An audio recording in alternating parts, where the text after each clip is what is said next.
송나영의 라디오 오늘.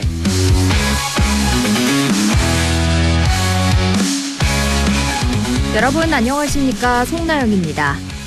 정치권이 새해 벽두부터 공천 헌금부터 갑질까지 각종 의혹으로 몸살을 앓고 있습니다.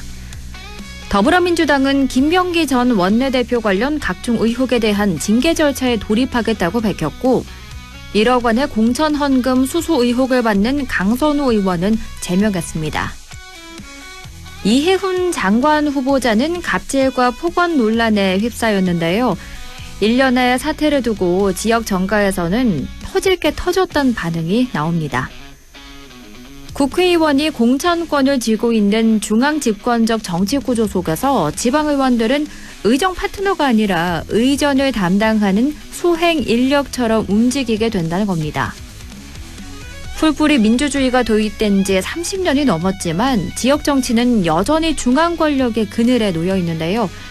이번 사태를 풀뿌리 민주주의의 뿌리를 썩게 만드는 구태사슬을 끊어내는 계기로 삼아야겠습니다. 안동문화방송 라디오 오늘 광고 듣고 시작합니다.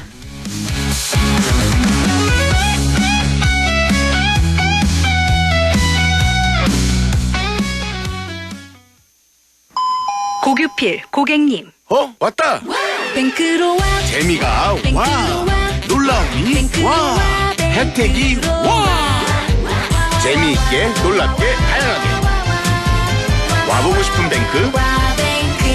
고규필도 와뱅크. 광주은행. 안전화가 이렇게 편해도 돼요? 나도 모르게 집에까지 신고 간다니까요. 우린 발이 건강해야 하니까 안전화 아무거나 못 신어요. 내가 안전해야 가족이 안심하지. 그래서 난 꼭 워킷만 신어. 워킷 안전화를 고집하는 확실한 이유가 있다. 생각의 차이가 만드는 가치 워킷. 워킷 안전화.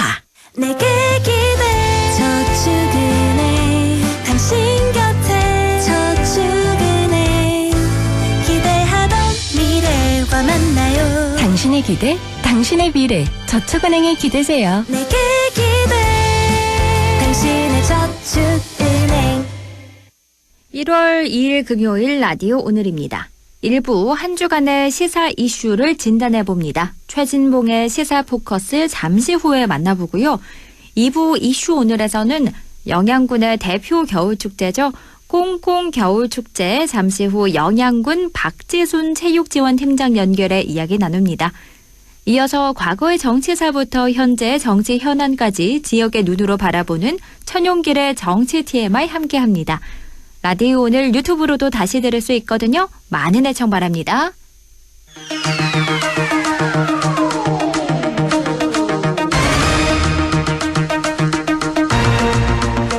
최진봉의 시사 포커스 성공회대 최진봉 교수와 함께합니다. 교수님 안녕하세요. 네, 안녕하십니까. 네, 2026년 새해가 밝았습니다. 이재명 대통령이 신년사를 공개했는데요. 먼저 대통령의 신년사 어떻게 들으셨나요? 저는 실용적인 신년사가 아닌가 하는 생각이 들었어요. 네. 왜 그런 생각을 했냐면 대통령이 5가지 이제 이루고자 하는 목표를 제시하셨잖아요. 네. 그게 사실은 대통령이 지금까지 계속 얘기하고 주장했던 것을 압축적으로 모아놓은 거라고 생각을 하고, 그러면서 대통령이 뭐라 그러냐면 그냥 구호에 그치지 않고 달성 가능한 목표를 제시했다라고 얘기를 했는데, 그런 점에서 저는 의미가 있다고 생각해요. 그냥 이게 말의 성찬이 아니라 실제 이재명 정부가 5년 동안 이제 뭐 4년 6개월 정도 남았죠. 4년 6개월 네. 동안 이루고자 한 목표를 명확하게 제시했다. 그리고 그것이 실제로 우리가 정말 필요한 부분들이에요. 예를 들면 뭐 안전한 작업 환경, 일자리, 일터 이런 거 만들겠다고 얘기한 것도 그렇고, 그다음에 이제 AI 성장도 그렇고요. 그다음에 한반도 평화 이런 문제들은 실제 우리에게 정말로 필요한 부분이거든요. 이제 그런 부분들을 제대로 잘 짚어서 5가지로 요약해서 얘기했다는 점, 이런 점들이 실현 가능성도 높일 뿐만 아니라 진정성 있는 그런 목표의 제시가 아니었나.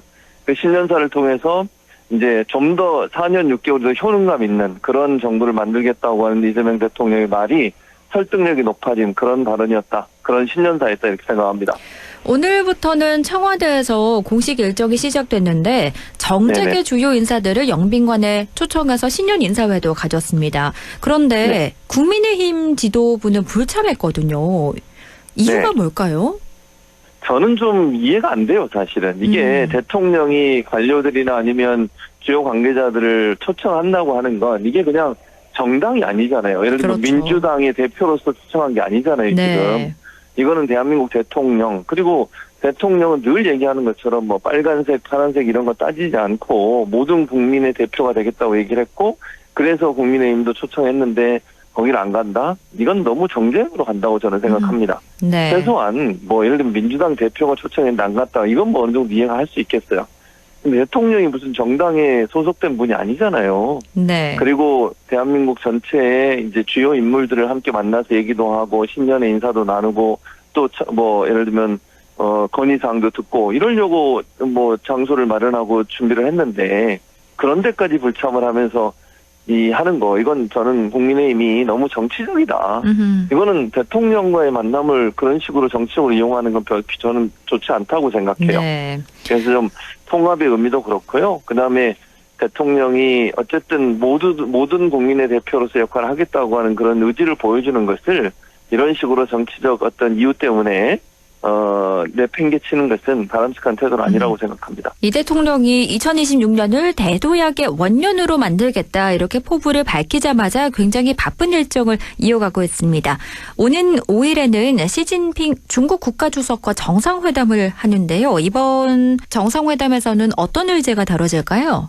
주로 가장 중요한 건 한반도 평화죠. 비핵화 네. 평화 문제, 남북 문제 이런 문제가 주요 의제가 될 겁니다. 아무래도 중국의 역할이 크잖아요. 그 점에 있어서는.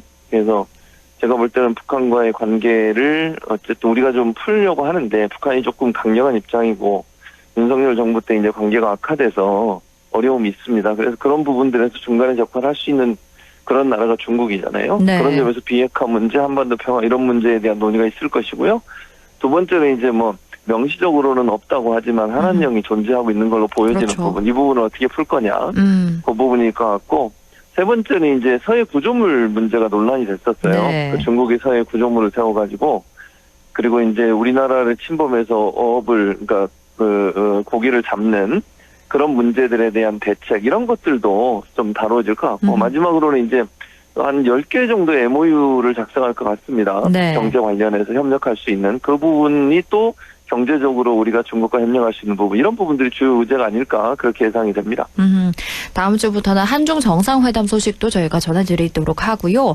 네. 그나저나 공천 헌금을 수수했다는 의혹이 불거진 더불어민주당 강선우 의원이요. 자진 탈당을 했는데 당이 곧바로 제명을 했거든요. 발본색원하겠다 이런 걸까요? 그렇기도 하고요. 또 하나는 이제 강력한 의지를 표명하는 거죠. 사실은 탈당하고 나면 징계를 안 하는 게 일반적인데 제명을 네. 했다고 하는 건 민주당이 이 문제를 얼마나 심각하게 보고 있느냐 하는 부분을 보여줬다고 생각해요. 다른 것도 문제지만 일단 이제 거짓말 논란도 이고 있잖아요. 네. 이제 강선우 의원이 원래는 공천 과정에서 개입을 안 한 것처럼 얘기를 했었는데 실제 나중에 조사해 보니까 공천을 줘라 뭐 이렇게 얘기했다라고 하는 얘기가 나오고 있어요. 네. 그러다 보니까 이거는 좀 심각한 문제다. 근데 민주당이 이 문제를 그냥 위야무야 조용히 넘어갔다가 논란이 될 수 있으니 좀 더 강력하게 대응하는 모습을 보여서 이 문제가 민주당이 심각하게 보고 있다는 걸 보여줄 필요가 있겠다. 네. 그래서 잘못된 부분에 있어서는 온종주의는 없고 단호하게 대처하겠다고 하는 민주당의 의지를 표명하는 그런 태도가 아니었나 그렇게 생각합니다. 그런데 이런 공천 헌금 의혹이 일파만파 커지고 있는 게 정청로 네. 대표가 김병기 전 원내대표에 대한 윤리감찰을 지시했고 23년 말에 김병기 의원 본인 또한 금품을 수수했다는 의혹이 제기되고 있잖아요. 어떻게 네. 되는 걸까요? 그러니까 이 부분은 이제 그 전 구의원으로 알려지고 있고 당 관계자로 알려지고 있는데 그 문제가 원래 예전에 논란이 됐다가 이게 조사를 했는데 특별히 증거가 없어서 아마 무혐의 처분을 받은 것 같아요. 근데 다시 네. 논란이 되고 있죠. 그래서 이 부분은 저는 감찰이 필요하다고 생각해요. 지금 강선우 의원 문제도 그렇지만 김병기 의원도 어떤 이게 이제 본인은 아니라고 지금 사실 무근이라고 얘기를 하고 있으니까 제가 단정적으로 얘기 못 드리겠습니다만 이런 논란이 일단 벌어진 이상 저는 조사 반드시 필요하고 그리고 이제 경찰이나 수사기관의 조사도 이루어질 걸로 보여집니다. 네. 그렇기 때문에 저는 이 부분은 일단 지켜볼 필요가 있겠다. 지금 현재 김병기 의원 측에서는 사실 무근이라고 지금 주장을 하고 있거든요. 네. 그래서 우리가 사실관계를 알 수 없으니 수사기관이 강제수사를 통해서 진실을 밝혀야 된다고 보고, 민주당도 가능한 어떤 방법들을 다 동원해서 문제가 있는지 없는지 하는 부분들은 꼭 살펴봐야 되겠다. 그런 생각이 듭니다. 그리고 이해훈 장관 후보자 인선 자체도 논란이 되고 있는데요. 이번에는 네네. 인턴 보좌관에게 폭언하는 녹취가 공개가 됐어요. 네네. 이거 어떻게 들으셨나요? 저는 좀 문제가 있다고 생각해요. 음흠. 그 녹취 내용만 들어보면 너무 심각하잖아요. 그렇죠. 어떻게 그런 말을 사람이 사람한테 할 수 있는지 모르겠어요. 아무리 자기가 의원이고 그 당시에 물론 좀 8년 전인가 그 얘기긴 하지만 아무리 밑에서 일하는 사람이라 하더라도 그렇게 막말을 하면 안 되는 거죠. 네. 도저히 납득이 안 되는 상황이고요. 이해훈 후보자 같은 경우는 본인이 직접 만나서 사과할 수 있도록 하겠다고 얘기를 하던데, 이거는 이제 국민적 여론이 어떻게 흘러가는지를 봐야 된다고 생각해요. 그리고 이해훈 후보자가 어떻게 대응하는지도 봐야 되고요. 네. 일단 이 문제는 본인이 해결해야 된다고 저는 봅니다. 이걸 네. 다른 사람이 해결해 줄 수 있는 문제도 아니고, 또 하나는 일부에서 무슨 이재명 대통령이 검증을 제대로 못해서 이런 얘기 하는데요. 그렇게 따지면 이분이 지난 8년 동안 선거에 5번인가 4번인가 다 출마하시고, 또 이해훈 후보자가 당협위원장을 했었어요. 국민의힘에. 네. 그럼 그동안 국민의힘은 대체 이걸 발견 못하고 뭐 한 겁니까? 아니 자기 당의 당협위원장을 하고 선거에 출마하는 후보였는데 그때 찾아내지 못하고 이런 문제가 있는 건 몰랐던 겁니까 대체? 그리고 이제 와서 무슨 검증을 잘했니 못했니 이런 얘기하는 건 저는 대단히 부적절하다고 생각해요. 본인이 밝히지 않고 증거가 나오지 않고 누군가 폭로하지 않으면 이런 사실을 어떻게 외부에 있는 민주당이나 아니면 대통령실이 알 수 있겠어요. 그렇죠. 그런 부분 가지고 시비를 거는 건 대단히 저는 부적절하다고 생각하고 국민의힘도 이 책임으로 자유로울 수 없다고 저는 봅니다. 네. 그래서 일단 이렇게 벌어진 이상 이 문제는 이해훈 후보자가 해결할 문제다. 만약에 또 오늘도 다른 얘기가 또 나오고 이러더라고요. 앞으로 또 어떤 얘기가 나올지도 모르겠어요. 네. 그래서 여론이 정말 안 좋아지면 본인이 자진 사퇴를 하든 정리가 될 수도 있다고 봅니다. 저는. 그래서 이해훈 후보자가 꼭 이걸 해야 되느냐 이것도 아니잖아요. 그렇죠. 이해훈 후보자가 적당한 인물이고 이 도덕성이나 아니면 전문성이 있어서 이 직책을 감당하기에 괜찮은 사람이면 임명을 하겠지만 이재명 대통령도 여론의 추이를 볼 겁니다 아마. 네. 그래서 어떻게 흘러가는지 보고 국민들의 관점에서 맞지 않다고 생각하면 자진 사퇴나 아니면 지명 철회 방법을 통해서도 정리가 될 수도 있겠다. 물론 지금 그렇게 얘기할 수 있는 상황은 아니지만요. 네. 앞으로의 여론이 중요하다고 생각합니다. 인사청문회 국민의힘에 상당히 별일 텐데 어떤 총공세를 할지 그리고 어떻게 대처를 하는지 지켜봐야겠는데, 그런데 유승민 전 의원이요. 어제 민주당 측으로부터 지난해 2월 총리직을 제안받았는데 거절했다. 이렇게 본인이 밝혔는데 어떤 흐름에서 이런 이야기를 한 걸까요? 아니 저는 유승민 의원이 이제 그런 발언을 하는 걸 보면서 약간 좀 무슨 의도일까 이런 생각은 개인적으로 들었어요. 네. 근데 보세요. 이게 지금 지난 5월이잖아요. 네. 근데 5월이면 선거가 이루어지기 전이에요. 선거 이제 준비하고 막 선거 치열하게 경쟁하고 있었던 시절이잖아요. 그렇죠. 그때 보통 정치인들은 특히 이제 후보로 나선 분들 입장에서는 가능한 한 손을 잡을 수 있는 세력들과 손을 잡으려고 하는 거예요. 네. 그러니까 국무총리직을 제안했는지 본인이 전화 안 받았다고 하니까 모르겠는데 이재명 당시 후보나 아니면 김민석 당시에 이제 선거 캠프에서 일했던 분들 이런 분들이 전화해서 우리와 함께 합시다 이런 얘기 할 수 있는 거죠. 그거 이상하다고 저는 생각하지 않아요. 네. 이게 무슨 비리도 아니고요.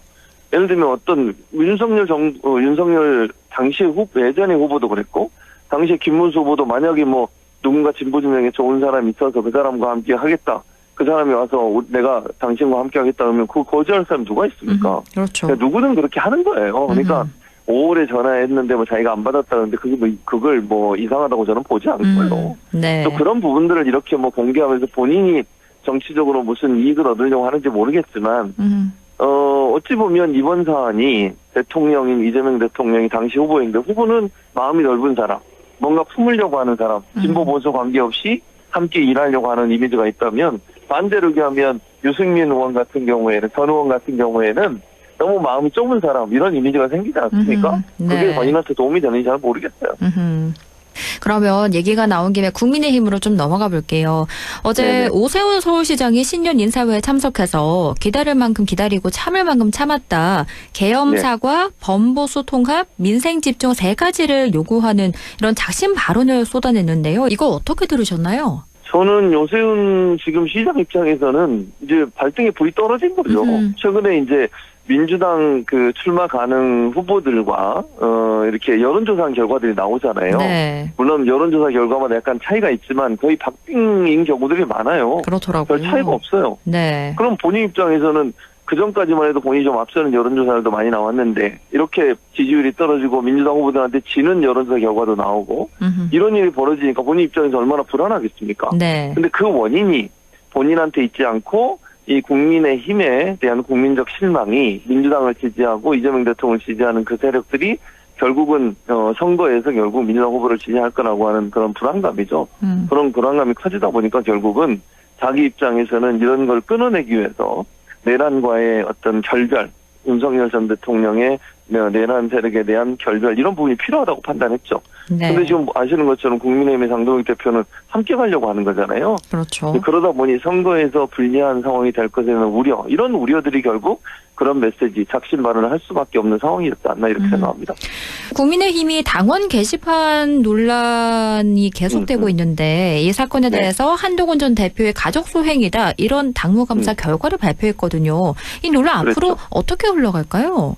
저는 이 논란은 결국은 이제 한동훈계 그리고 장동혁 대표로 얘기되어지고 있는 주류 이 세력 간의 충돌이 더 격화될 거예요. 네. 이 문제를 그냥 넘어가지 않을 거고요. 네. 지금 보니까 장동혁 대표 측에서 아마도 이호선 지금 위원장이라고 그 당무위원장 있지 않습니까? 네.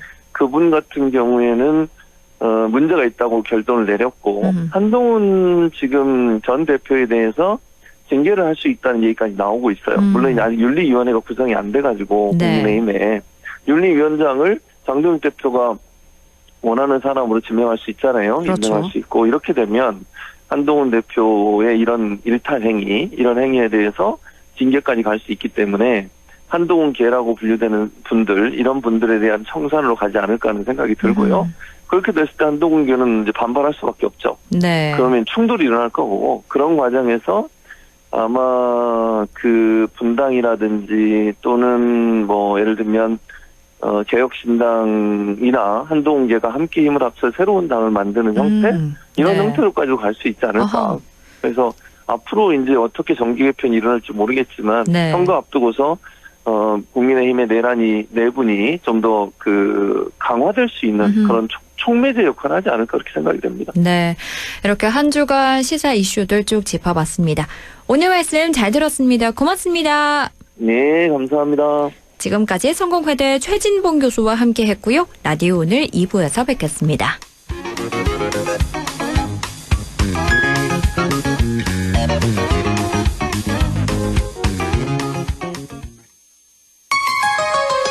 MBC 라디오 지역과 함께 성장해갈 인재를 키웁니다. 지역교육 혁신을 주도하는 안동과학대학교. 새로운 도전을 위한 성인학습자 평생 직업교육. 해외 우수인재 지역정착을 위한 명품 교육과정 혁신. 대학이 지역의 미래다. 혁신을 주도하는 안동과학대학교. 아, 땡긴다 땡겨. 매콤 새콤 달콤한 맛. 무침에는 역시 땡기네 가오리. 장례식장 등 각종 대소사 최고의 인기 메뉴 땡기네 가오리. 물이 생기지 않아 언제 어디서든 포장 배달 택배 모두 가능한 안동 땡기네 가오리. 054-852-4988. 가족과 함께 즐기는 영주 도심 속 힐링 온천 영주 온천랜드와 영주 호텔. 하루의 피로를 내려놓고 쉬어가기 좋은 공간에서 온천, 사우나와 숙박을 함께 이용하실 수 있습니다.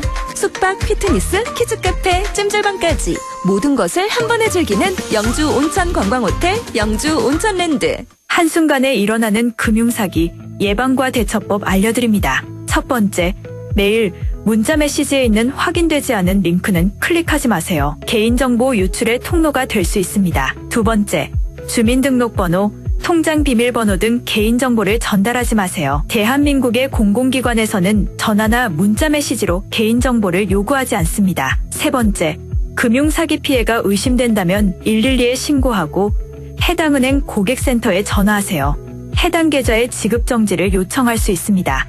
네 번째, 금융사기 피해 금액에 대해서는 해당 은행을 방문하여 피싱사기 피해금 환급을 신청하세요. 다섯 번째, 은행의 보안 서비스를 적극 활용해 주세요. 확인되지 않은 PC에서는 이체가 안 되게 하거나 해외 IP를 차단하는 등 금융사기 예방이 가능한 서비스를 이용할 수 있습니다. 한순간의 클릭으로 일어나는 금융사기 예방과 대처법을 꼭 기억해 주세요.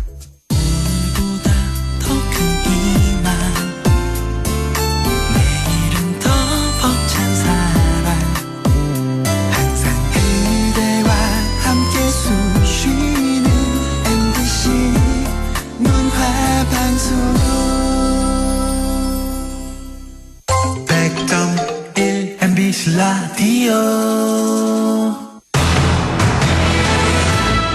6시 25분 52초 지나고 있네요. 이슈 오늘입니다. 해마다 겨울이면 영양군에서는 즐거운 겨울축제가 펼쳐집니다. 올해로 3회째를 맞이하는 영양꽁꽁 겨울축제 소식, 영양군 박지순 체육지원팀장 연결해 이야기 들어봅니다. 팀장님 안녕하세요. 예, 안녕하세요. 네, 영양군 반갑습니다. 체육지원팀장 박지순입니다. 예, 안녕하세요. 네. 다음 주 금요일부터 영양꽁꽁 겨울축제가 시작되는데요. 네. 올해로 3회째를 맞았는데 지난 축제와 비교했을 때 달라진 점 혹은 올해 축제의 가장 큰 특징이 있다면 소개해 주실까요? 예, 올 축제의 가장 큰 특징이라면 작년 가장 인기를 끌었던 눈썰매장이 약 2배 정도 넓어졌습니다. 네. 또 대형 먹거리 존을 설치하여 다양한 먹거리를 준비하여 축제장으로 찾아오시는 관광객들에게 즐거움을 선사하고자 노력하고 있습니다. 그리고 행사 둘째 주 금토일에는 캠핑존을 신설하여 겨울 캠핑의 정수를 맛볼 수 있을 것 같습니다. 또한 행사장 내 대형 주차장을 신설하여 많은 관광객이 찾아와도 주차난이 없도록 최선의 준비를 하고 있습니다. 그렇군요. 이 축제가 원래 90년대 후반부터 운영되던 무료 빙상장에서 시작됐다고 들었는데요. 이제는 네, 연간 7만 명이 찾는 영양의 대표 겨울축제로 성장했습니다. 이렇게나 사랑받는 비결은 뭐라고 보시나요? 아마 경상도 지역에서는 유일하게 기온과 상관없이 25cm 이상 얼음을 유지할 수 있는 천연 얼음 빙상장이 가장 큰 메리트 때문이 아닐까라고 생각합니다. 네. 다시 말해 빙상장의 어떠한 기술을 가미하지 않아도 자연 그대로의 얼음 빙상장은 하늘이 우리 영양군에게 준 큰 축복이라고 생각합니다. 네. 기온과 상관없이 25cm가 넘는 얼음 두께가 유지된다 이렇게 말씀해 주셨는데 이 현리 빙상장의 자연적 조건은 어떻게 관리하고 계신가요? 그 현리 빙상장은 지속적으로 골바람이 불어와 기온에 관계없이 얼음 두께가 일정하게 유지되고 있고 얼음 두께가 일정한 만큼 최고의 빙질을 갖추고 있어 대한민국 남부 지역에서는 겨울축제가 개최될 수 있는 최적지라고 생각됩니다. 네. 사실 자연이 우리 영양군에게 준 선물 같은 것이기에 딱히 얼음만큼 제가 관리를 따로 하지 않아도 되는 것 같습니다. 아, 네. 따로 네. 관리를 하지 않아도 저절로 이렇게 일정 두께가 유지되는 거군요. 예, 맞습니다. 예. 올해는 축제에서 가장 눈에 띄는 것 중 하나가 체험존과 캠핑존의 신설인데요. 이 캠핑족들한테 큰 화제가 되는 것 같은데 빙박이나 차박 이런 건 어떻게 운영되나요? 이번에 신설된 캠핑존은 행사 둘째 주 금토일에 일단 시범적으로 먼저 운영을 해보려고 합니다. 네. 영양 캠핑 로그인이라는 컨셉으로 낮에는 우리 본행사 내 프로그램들을 이용할 수 있고 밤에는 영양 주막, 별빛 관측 등 여러 가지 프로그램들이 준비되어 있습니다. 네. 그리고 얼음 썰매, 스케이트, 빙어 낚시 같은 모든 것들을 즐길 수 있는데 가족 단위 방문객들이 특히나 많이 찾는 인기 프로그램은 어떤 게 있나요? 네, 말씀하신 대로 모두 인기가 있는 프로그램이지만 올해는 단연 작년보다 훨씬 넓고 높아진 눈썰매장이 인기가 많을 것 같습니다. 심지어 어른들도 탈 수 있을 만큼 준비해 놓았으니 많이 찾아주시면 감사하겠습니다. 안 그래도 이게 6m 높이의 눈썰매장으로 준비가 됐다고 하던데요. 거기에다가 얼음 열차까지 놀거리가 가득한데 또 먹거리 빠질 수 없잖아요. 영양만의 특별한 겨울 별미가 있다면 추천해 주실까요? 올해는 작년에 비해 식당이 5곳이 더 늘어나 총 6곳에서 빙어튀김, 국밥, 파전 등 여러 가지 먹거리들을 준비해 놓았습니다. 네. 또 푸드트럭 또한 5곳에서 운영할 계획입니다. 별미라면 아마 직접 낚시로 잡은 빙어를 튀겨 먹는 빙어 튀김이 단연 일품일 것 같습니다. 네. 그렇군요. 상설식당과 푸드트럭에서 다양한 먹거리 만나볼 수 있고요. 네. 이번에 자유이용권에 영양사랑 상품권 환급을 연계한 점도 눈에 띄더라고요. 네. 이 축제가 지역 상권과 주민소득에 어떤 효과를 주고 있다고 보시나요?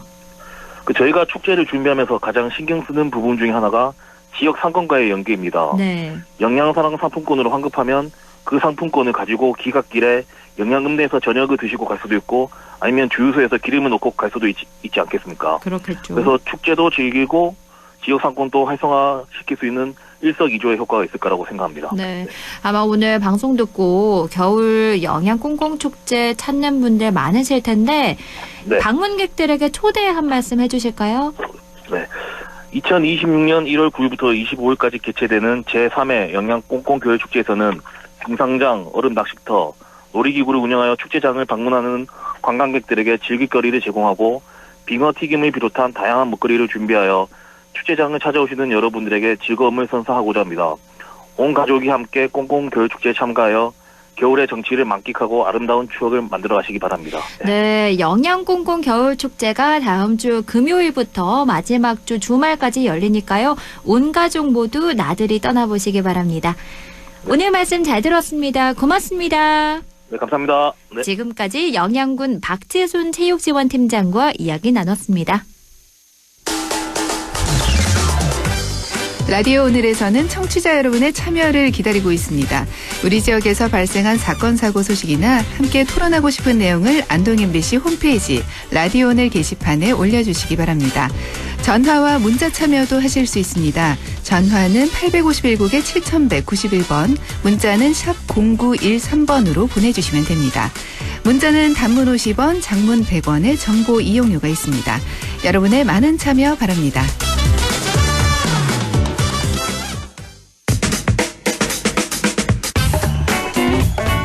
천용길의 정치 TMI 천용길 시사평론가 연결합니다. 안녕하세요. 네, 새해 복 많이 받으십시오. 네, 새해 복 많이 받으세요. 벌써 네. 26년 둘째 날입니다. 오늘은 새해부터 달라지는 제도에 대해 준비하셨다고요? 네, 해가 바뀐다는 것에 큰 의미를 안 두는 청취자분들도 계실 텐데요. 네. 사실 이 정치가 제도를 만들고 또 뜯어고치기도 하고 이 자원을 배분하는 과정이다 보니 뭔가 바뀌거나 새롭게 시행하는 제도, 이 정책들은 이 특정한 기준 일자가 필요합니다. 그러다 보니 많은 정책, 제도 변화, 그리고 실생활에 우리 청취자 여러분들이 누릴 수 있는 혜택들도 대부분 해가 바뀌는 1월 1일부터 시행되는 것들이 많습니다. 그렇죠. 그래서 제도를 또 알아야 청취자분들께서 혜택을 또 누릴 수 있지 않겠습니까? 그래서 오늘은 1월 1일부터 바뀐 제도, 그리고 새해부터 이 바뀌는 제도들에 대한 이 변화를 한번 이야기해 볼까 합니다. 네, 새해부터 바뀌는 것들 짚어볼 텐데요. 여러 분야 중에서 먼저 경제 분야 달라지는 거 살펴볼까요? 네, 아무래도 가장 관심이 많을 수밖에 없는데요. 새해부터 시간당 최저임금이 1,320원으로 지난해보다 2.9% 인상이 됐습니다. 네. 이 주 40시간 근무 기준으로 월 환산액은 월급 215만 6,880원인데요. 최저임금은 고용 형태나 국적에 상관없이 모든 사업장에 동일하게 적용이 됩니다. 최저임금 계산 방식의 변화도 올해부터 달라지는 이 주요한 부분입니다. 흔히 이 언론 그리고 이 여론에서는 최저임금 산입범위 이야기를 많이 하는데 네. 월 한 번 이상 지급하는 상여금, 식비, 숙박비, 이 교통비와 같은 이 복리후생비 성격을 갖고 있는 임금도 이제 최저임금에 전부 포함이 됩니다. 사실 이 부분이 중요한 게 네. 최저임금이 인상됐는데 내 월급은 지난해보다 더 낮아졌다 또는 높아졌다 이런 분들이 있을 수 있거든요. 네. 그러니까 산입범위가 넓어졌다라고 하면 기존에는 최저임금에 더해서 지급되던 것들이 최저임금에 포함될 수도 있게 됐습니다. 아하. 때문에 최저임금 수준의 임금을 받고 계시는 노동자 여러분들은 이 부분을 좀 눈여겨 보시면 좋겠고요. 네. 만약 이럴 경우에는 내 임금 제도가 바뀌는 부분을 사용자가 사전에 노동자로부터 동의를 구하는 절차가 필요합니다. 그래서 이번 달 말일에 월급 명세표를 보시는 분들은 꼭 한번 확인해 보시고, 만약 임금이 줄었다면 이 바뀐 과정에서 나의 동의를 얻었는가, 이 부분도 꼭 한번 확인해 보시길 바랍니다. 네. 그리고 최저임금이 올랐기 때문에 이걸 반영해서 고용보험에서 지급하는 이 각종 휴가급여의 상한선도 오르게 됐습니다. 흔히 우리가 실업급여라고 부르는 구직급여죠. 네. 월 최소 기준액이 이 192만여 원에서 이 198만여 원으로 올랐고요. 상한액 역시 198만 원에서 약 6만 원 정도 오르게 됐습니다. 그리고 자녀 양육을 위해서 근로시간을 줄이는 경우에 지급하는 육아기 근로시간 단축급여도 기존의 최초 10시간 단축분에 대해서 통상임금의 100%를 보전해주는 기준금액 상한이 220만 원에서 250만 원으로 대폭 올랐기 때문에 육아기 근로시간 단축급여 역시도 이 육아휴직 또는 육아기 단축근로를 신청하시는 분들은 한번 꼼꼼하게 검토해 보시고 신청해 보시길 정보 드리겠습니다. 네, 이렇게 육아 지원, 가족 지원이 대폭 늘어나는데요. 특히나 네. 육아기 자녀를 둔 노동자를 위한 지원도 늘어난다고요? 그렇습니다. 자녀를 둔 노동자의 자녀 돌봄 기회를 확대하기 위해서 육아기 10시 출근제 지원 사업이 올해부터 신설이 됐습니다. 네. 내용을 보면요. 만 12살 미만 자녀를 둔 노동자에게 임금의 감소 없이 근로시간을 주 15시간에서 35시간까지 단축 근무할 수 있게 허용하는 제도입니다. 이 경우에 중견기업 사업주에게 정부가 월 30만 원을 지원하는 제도인데요. 네. 이 내용에서 핵심은 사용자, 사업주가 이 제도를 알고 있고 신청을 해야지 이 노동자가 혜택을 받을 수 있다는 겁니다. 네. 그래서 해당되시는 분들은 이 사용자, 사업주가 이 내용을 모르고 있을 경우에 내가 또 혜택을 받지 못할 수 있지 않습니까? 그렇죠. 그리고 사용주 입장에서도 정부로부터 지원 혜택을 받을 수 있기 때문에 이 본인이 고용한 노동자에게 혜택을 주면서 정부 지원을 받을 수 있다는 점, 사용자든 노동자든 이 내용 해당된다면 꼭 검토를 해보시길 당부드리겠고요. 네. 인구 감소 지역에 소재하고 있는 중소기업 직장인들에게 약 5만 4천 명까지 아침 또는 점심 한 끼를 지원하는 이 제도도 올해부터 시행이 됩니다. 그러니까 아침은 산업단지 입주기업 4천 명에게, 점심은 중소기업에서 일하는 노동자 5만 명에게 제공이 되니까요. 네. 이 부분도 사용자, 노동자 모두 한번 확인하시고 협의를 통해서 신청할 수 있길 있었으면 좋겠습니다. 네, 우리나라 모든 복지 서비스는 신청주의로 제공되니까요. 잘 참고해서 혜택 누리는 게 좋겠고요. 네. 그리고 청년들을 위한 정책도 새롭게 시작하는 게 있겠죠? 그렇습니다. 이 기존에 운영되던 청년 도약 계좌가 지난해 말 종료가 됐고요. 대신에 청년층이 목돈을 좀 마련할 수 있도록 청년 미래적금이 올해부터 새롭게 시작하게 됐습니다. 네. 만 19세부터 34세까지 청년이 3년 동안 월 최대 50만 원을 저축하면 최대 2,200만 원의 목돈을 만들 수 있는 제도인데요. 계산해 보면 1,800만 원을 내가 3년 동안 꼬박 넣으면 400만 원의 정부 기여금을 더해서 이자가 붙는 제도이니까요. 해당되는 청년들, 이 역시 방금 송나영 아나운서가 이야기해 주신 것처럼 신청하지 않으면 혜택을 받을 수 없다는 점 꼭 기억해 주시면 좋겠습니다. 네. 그리고 영양군에서는요, 농어촌 기본소득이 올해부터 시작되죠? 그렇습니다. 영양군을 포함해서 소멸 위기에 있는 전국 7개 군 지역이 선정이 됐습니다. 이 안에 영양군도 포함이 됐고요. 영양군의 이런 선정 소식이 알려지자 11월 말 기준으로 이 시범지역 선정 발표가 난 10월부터 11월까지 350명이 새롭게 주소 이전을 했다고 합니다. 네. 인구 감소 지역의 기대를 갖고 있는 이 제도가 올해부터 내년 2년 동안 모든 국민에게 매월 1인당 20만 원씩 선불 카드 형태로 지급하면서 지역에서 사용할 수 있는 제도인데요.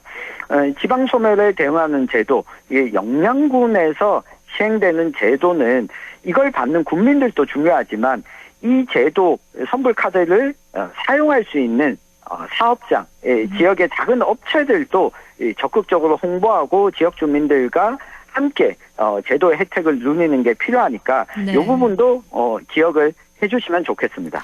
이렇게 혜택이 있다면 세금과 공과금도 오를 수밖에 없을 것 같은데 어떤가요?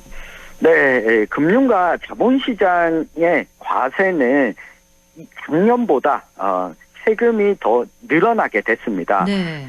대다수 국민분들께 해당되는 것은 아닌데요. 이 고배당 상장법인으로부터 받은 배당 소득에 대해서는 이 분리과세 제도가 도입이 됩니다. 이 부분을 통해서 복지 혜택이 늘어난 부분에 세금을 충당하겠다라고 보시면 좋을 것 같고요. 네. 아마 이 고배당을 받지 않더라도 워낙 요즘 주식 투자를 국민들이 많이 하고 있다 보니까 그렇죠. 이 주식 투자와 관련된 세금 부분을 한 가지 말씀을 드리겠습니다. 이 금융투자소득세 도입을 전제로 인하가 됐었던 증권거래세가 다시 올해부터 원상회복이 됐습니다. 네. 코스피의 경우에는 이 증권거래세가 0% 제로였다가 0.05%로 올해부터 적용이 됐고요. 이 코스닥의 경우에도 0.15%에서 0.2%로 인상이 됐습니다. 그리고 많은 분들이 걱정을 하기도 하는 전기요금, 세금은 아니지만 사회서비스 요금이기 때문에 네. 일단 올해 1분기 3월까지는 현행대로 유지가 됐습니다. 다만 전기요금 정상화를 근거로 지금 한국전력에서는 이 적자가 심화되고 있다. 전기요금을 인상해야 된다. 시기를 지금 정부와 항전이 조율 중이다 보니까 올해 2분기, 3분기에는 전기요금을 인상할 가능성도 열려 있다는 점도 우리 청취자 여러분들께서 좀 기억해 주시면 좋겠습니다. 그런가 하면 세금을 공제하거나 부담을 완화시켜주는 부분도 있죠? 그렇습니다. 앞서 언급한 것처럼 자녀를 가지고 있는 시민을 상대로 여러 지원 혜택을 신설했는데요. 네. 역시 세제 지원도 이 자녀 관련 지원이 대폭 확대가 됐습니다.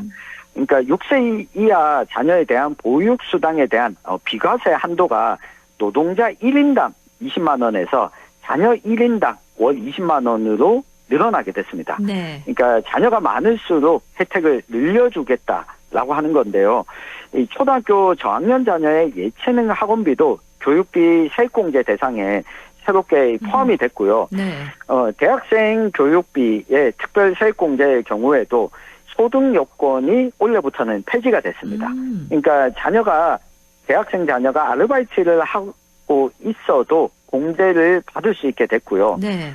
이 신용카드 사용에 따른 소득공제 기본한도도 이 자녀 수에 따라서 자녀 한 명당 50만 원씩 한도가 늘어나게 됐고 역시 이 총급여 7천만 원 초과자의 경우에도 자녀당 25만 원씩 최대 50만 원까지 늘어나게 됐다는 점. 내가 두 자녀 이상을 가지고 있다면 세액공제, 소득공제 혜택도 늘어난 부분을 연말정산을 하시면서 챙겨보시면 좋겠습니다. 네. 그럼 국방 분야 살펴볼게요. 어떤 게 달라지나요? 네, 매년 이 병사 월급이 인상되어 오지 않았습니까? 네. 그런데 올해는 병사 월급은 올리지 않기로 했습니다. 아, 그렇군요. 네, 병장 기준으로 월급이 150만 원 그대로 유지가 됐고요. 네. 대신에 예비군의 경우에는 동원훈련을 갔다 오거나 또 이 대학과 대학원에 재학 중인 학생 예비군들에게도 훈련비가 기존보다 1만 원 가량 늘어나거나 기존에 없던 훈련비를 1만 원 지급하기로 했다는 점이 지난해와 달라진 올해부터 새롭게 도입되는 제도입니다. 네, 이렇게 병무 분야도 약간 달라지는 게 있고요.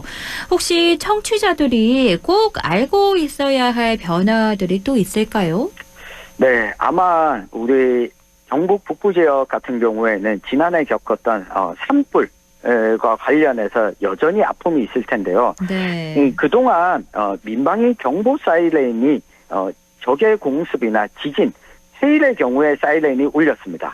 그런데 올해 2월부터는 태풍, 홍수, 집중호우, 산불과 같은 재난 발생으로 주민 대피가 필요한 상황에서도 울리게 됐습니다. 그러니까 이 민방위 사이렌이 울리면 이제는 재난이 일어났기 때문에 대피해야 된다라고 꼭 기억을 해주시면 좋겠습니다.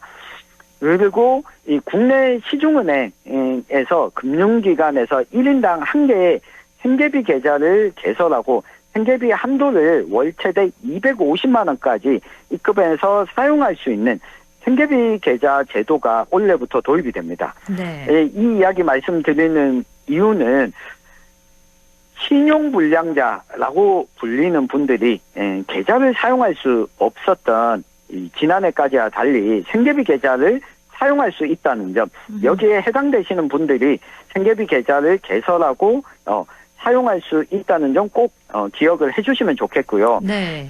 그리고 이 소상공인들을 대상으로는 개인 파산이나 회생 사건, 개인 회생의 경우에 변호사 비용, 송달료, 또 파산 관계인 선임 비용을 법원이 올해부터 지원하기로 했다는 것도 경제적으로 어려운 상황에 있는 소상공인 분들이 기억을 해주시면 좋을 변화가 아닐까 싶습니다. 네, 이렇게 연말 연시에는 새해가 되면 달라지는 주요 제도들에 많은 분들이 관심을 가지죠.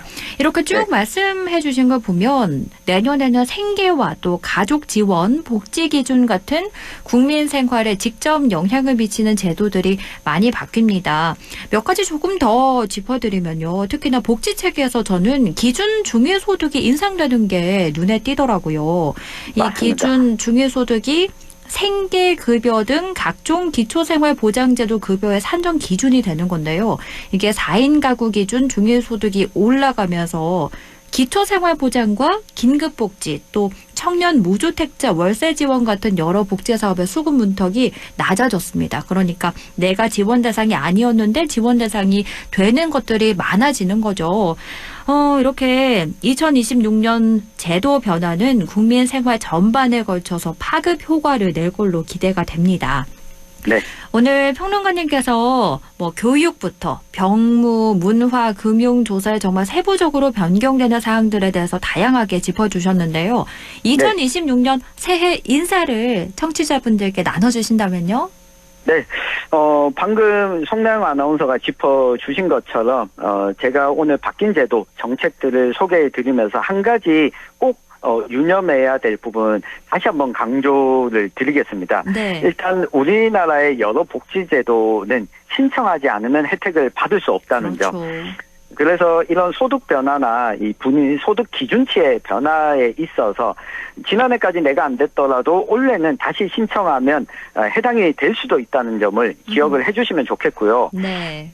이러한 변화는 결과적으로 모두 정치의 과정을 통해서 이루어진다는 점을 기억해 주시면 좋겠습니다. 네. 특히나 지방선거가 있는 올해인 만큼 정치에 대해서 나는 신경 쓰기 싫어. 정치는 다 그나물의 그 밥이야 라고 생각하지 마시고 네. 우리 삶과 밀접한 관계가 있기에 관심을 좀 잃지 않으셨으면 좋겠다는 말씀을 꼭 드리고 싶습니다. 네.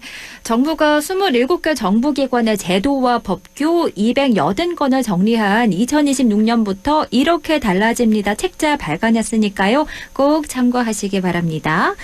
오늘 말씀 잘 들었습니다. 고맙습니다. 감사합니다.